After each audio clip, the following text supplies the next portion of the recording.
Saya Faoma Silaia ingin menanggapi atau menyampaikan beberapa hal secara garis besar terkait video klarifikasi yang telah dibuat oleh Bapak Jamil J. Tumori.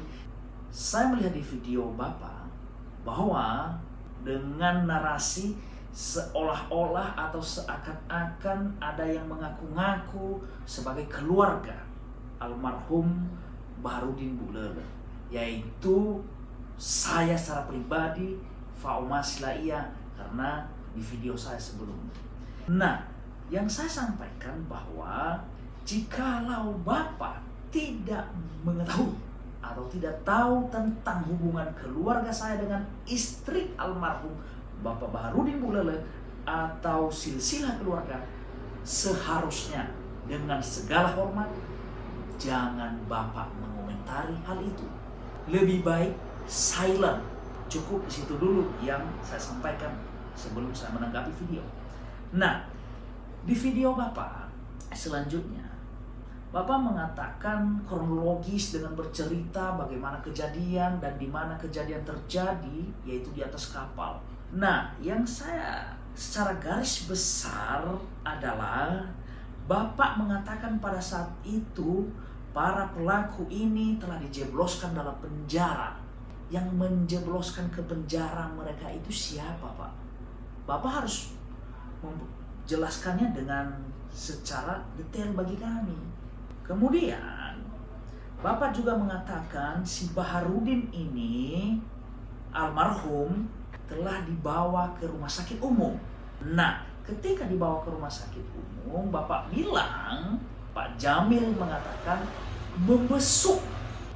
Ini mohon maaf Bapak Jamil, selaku anggota dewan, apalagi punya jabatan selaku wakil ketua DPR Sibolga. Kata membesuk itu digunakan di mana? Dan kalau setahu saya, membesuk dengan menjenguk orang sakit berbeda, Bapak. Itu tolong ya, nanti kasih tahu ke kami. Kami ini masyarakat, Pak. Kemudian, juga Bapak mengatakan bahwa ketika kejadian itu dipertanyakan kepada Bapak Baharudin Bulele tentang keluarganya. Dan Bapak menyampaikan, Bapak Baharudin mengatakan tidak ada keluarga, ya, tidak punya istri. Kami meminta nanti bukti itu apakah benar. Bapak harus bisa membuktikan hal itu supaya janganlah mengarang atau menggiring opini seolah-olah ini semua tidak ada permasalahan hukum, Pak.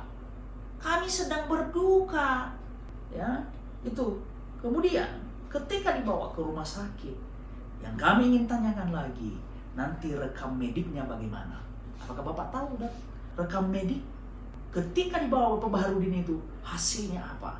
Dan apa kesimpulan atau apa hasil medik yang dilakukan oleh rumah sakit? Kami meminta itu. Nah, bagaimana kondisinya? Keadaannya bagaimana? Jadi itu. Kemudian, Bapak juga mengatakan pada saat itu Bapak Baharudin ini minta tolong untuk dijembatani dengan pihak keluarga. Saya juga mau menyampaikan lagi. Kami meminta hal itu dibuktikan kepada kami. Apakah benar nggak omongan Pak Baharudin begitu? Kemudian, ketika telah dirawat di rumah sakit almarhum, dan di video Bapak mengatakan bahwa keluar dari rumah sakit, artinya bisa dikategorikan rawat jalan. Yang saya pertanyakan lagi, apakah dokter mengizinkan untuk berobat atau keluar dari rumah sakit dengan misalnya catatan sebagai pasien rawat jalan? Kami meminta juga surat dari dokter, ya, hasil yang diperiksa dia bahwa ini layak untuk keluar. Kami meminta itu. Nanti kami minta juga kepada penegak hukum agar diperiksa itu rumah sakit yang mana dia dirawat pada saat itu. Kemudian harus juga nanti dokter menjelaskan ketika pertama masuk kondisi pasien ini seperti apa pada saat itu. Kalau misalnya dia udah bonyok, udah mukanya membiru, bengkak, apakah udah di ronsen? Kita lihat nanti di rekam medik. Kemudian pada saat itu Bapak bilang damai. Nah, artinya dilakukan perdamaian dan ada beberapa oknum atau beberapa orang lah yang terlibat dalam perdamaian ini. Karena Bapak bilang dalam video itu dibuat laporan. Saya mau pertanyakan terlebih dahulu, yang buat LP atau laporan itu siapa, Pak? Apakah Pak Baharudin atau siapa? Jikalau Pak Baharudin yang buat LP, maka seharusnya dia yang cabut LP, bukan orang lain. Bapak lihat nanti, karena dokumen yang saya terima sampai saat ini yang mencabut laporan itu orangnya yang berbeda. Ya. Kemudian di dalam perdamaian itu semua tanda tangan, tapi Pak Baharudin ini sidik jari yang diambil, Pak, yang dia diletakkan di dalam surat itu.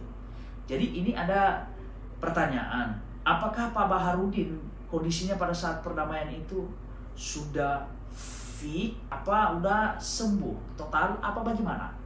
Nah, kemudian juga sampai detik ini kami juga tidak tahu di mana HP Bapak Baharudin. Artinya ini ada kecurigaan, Pak, ini kemana HP-nya? Ya. Kemudian terkait dengan perdamaian itu yang hanya sidik jarinya, tapi saya lihat Bapak Baharudin itu ada tanda tangannya, Pak, di KTP. Jikalau dia dalam keadaan sudah sehat, harusnya dia tanda tangan, walaupun nanti ditambah dengan sidik jari. Maka ini curiga ya, ini kita duga ya, bisa aja orang lagi kurang sehat tapi tinggal ngambil jari, Pak.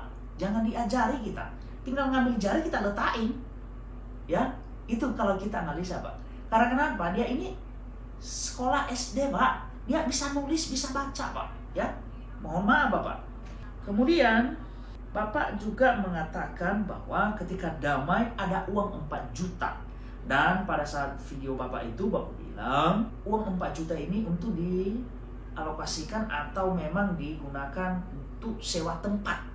Dalam hal untuk rawat jalan nanti Bapak Baharudin, karena tidak ada keluarganya di sana sebagaimana Bapak sampaikan sebelumnya.